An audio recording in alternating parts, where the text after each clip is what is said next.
10 000 jeunes sont accompagnés par an par Mission Locale Jeunes, 4 missions locales en Savoie, et nous avons 2 de ces représentants parmi nous. Alors Jean-François Brugnon, qu'est-ce qu'on peut faire pour les jeunes en Savoie aujourd'hui lorsqu'on est une mission locale?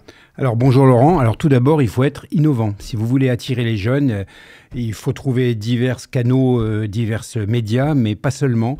Il faut proposer des actions innovantes et je pense aussi particulièrement à nos actions dans les lycées et collèges où nous intervenons pour présenter différentes familles de métiers. Ça peut être les métiers de l'informatique, on vous avait sollicité d'ailleurs, vous aviez répondu favorablement. Ça peut être les métiers de la santé, c'était les métiers de l'agriculture et de l'environnement, les métiers de la montagne, puisque nous avons ouvert l'année dernière le campus des métiers de la montagne. On parle d'Albertville. On repart d'Albertville, tout à fait. Et donc voilà, ça c'est une première action innovante. Ça nous permet en fait d'éviter ce qu'on appelle le décrochage scolaire. Puisque vous savez que le décrochage scolaire maintenant incombe aux missions locales jeunes. À partir de 16 ans, nous devons de former le jeune, de lui trouver une solution. Alors pas forcément à l'emploi, hein, ça peut être une solution de formation. Et c'est notre devoir. Alors on est entre lac et montagne, vous êtes plutôt du côté d'Albertville et de la Tarantaise, et pour vous, Nicolas, vous êtes plutôt du côté d'Aix-les-Bains et de Grand Lac. Quelles sont un peu les différences en termes de demande et d'attente? Bonjour Laurent, effectivement, donc Jean-François l'a très bien dit, c'est amener un dispositif ou une formation à des jeunes, être innovant, je suis entièrement d'accord avec Jean-François, mais c'est aussi être finalement sur le terrain, être pragmatique et accompagner un vrai service de proximité, ce qu'on met en place aujourd'hui. Et les différences avec nos deux territoires, finalement, même s'ils sont assez communs similaires sur bien des points, c'est finalement ces jeunes qui sont sortis du système scolaire. Donc, globalement, c'est les mêmes typologies de jeunes, surtout sur Albertville et Aix-les-Bains, en ville plutôt urbaine.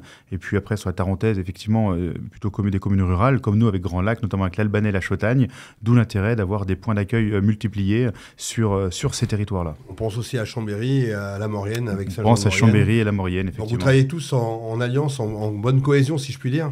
Oui, c'est un peu une singularité en Savoie, c'est qu'aujourd'hui, les 4 missions locales travaillent ensemble au quotidien. On travaille sur des projets communs, on répond aussi sur des appels à projets en commun, notamment sur l'Aller Vert, qui est un dispositif où finalement le conseiller de la mission locale va à la rencontre du jeune et des familles sur le territoire. Et c'est important parce que c'est aussi ce qui fait notre force entre Savoyards. Alors, il y a bien entendu les attentes des jeunes en termes de métier, puis il y a les attentes aussi des entreprises. Est-ce que c'est cohérent tout ça? Alors tout à fait, il faut faire comprendre aux jeunes qu'il y a l'offre et la demande. Hein. C'est la loi du marché, alors c'est pas toujours simple. Hein. Vous savez, souvent des jeunes qui ont des idées, on va dire, un peu qualifiées de saugrenues, c'est aussi un petit peu à nous de leur expliquer les lois du marché. Donc pour cela, on fait beaucoup de visites d'entreprises, que ce soit à Albertville, mais pas que, puis sur toutes les thématiques. Et ces visites d'entreprises, elles fonctionnent, hein, puisque les jeunes, après, changent leur regard. Je pense notamment au métier de l'industrie. Et avec l'IA, est-ce que ça ne va pas encore faire évoluer les choses? Ça va faire avancer les choses, surtout que les jeunes aujourd'hui sont ces préceptes beaucoup plus importants que nous. C'est une autre génération. C'est une génération qui comprend beaucoup plus vite les mécanismes du numérique, de l'intelligence artificielle. Il faut s'adapter. Et s'adapter, on revient à ce qu'a dit Jean-François en début de cette interview, c'est être innovant. Alors vous venez de communiquer sur les actions avec les communes. Est-ce qu'on peut en savoir un petit peu plus? Oui, bien sûr. Alors c'est une action expérimentale qui va s'appeler Commune Action. Donc une action commune comme la ville. On fait la première édition le 19 février de 17h à 20h à Drumetas-Clarafond, à la salle polyvalente. L'idée, c'était de se dire, un jeune de la mission locale, on le connaît, nous on l'identifie. Mais souvent les mairies ou les autres partenaires ne connaissent pas les familles. Et malheureusement, quand on a 2 jeunes de la mission locale de même famille qui se sont suivis, on peut penser que le petit frère va peut-être suivre le même chemin, ou que les parents ont peut-être des problèmes de précarité, des problèmes de logement. Donc l'idée, c'était de faire cette rencontre avec les missions locales, les familles et l'ensemble des services publics. Il y aura l'OPAC, il y aura la CAF, il y aura la MIF, il y aura le CCAS, il y aura Parrain pour 1000, le Pélican pour tout ce qui est la lutte contre les addictions. Voilà, tous les différents services publics qui touchent le quotidien également. Alors, mission locale, c'est 10 000 jeunes, je l'ai dit, en Savoie. Mais finalement, si on n'est pas dans votre système, comment on fait pour y rentrer? Parce que tout le monde n'a pas forcément ce réflexe. Alors, hier, nous avons rencontré le directeur général de France Travail à Albertville. Il est venu donc voir notamment l'antenne France Travail. Nous étions présents. Et donc, il a vanté la bonne synergie entre France Travail et Mission Locale Albertville-Tarentaise, puisque nous faisons pratiquement tout ensemble, hein, que ce soit des forums, les visites d'entreprise, nous accordons nos calendriers. Et pour le jeune, à partir de 2026, le jeune pourra aller ou à France Travail ou à Mission Locale Jeune, il rentrera dans une base unique. Et donc, nous aurons exactement les mêmes informations et les mêmes propositions à faire pour ce jeune.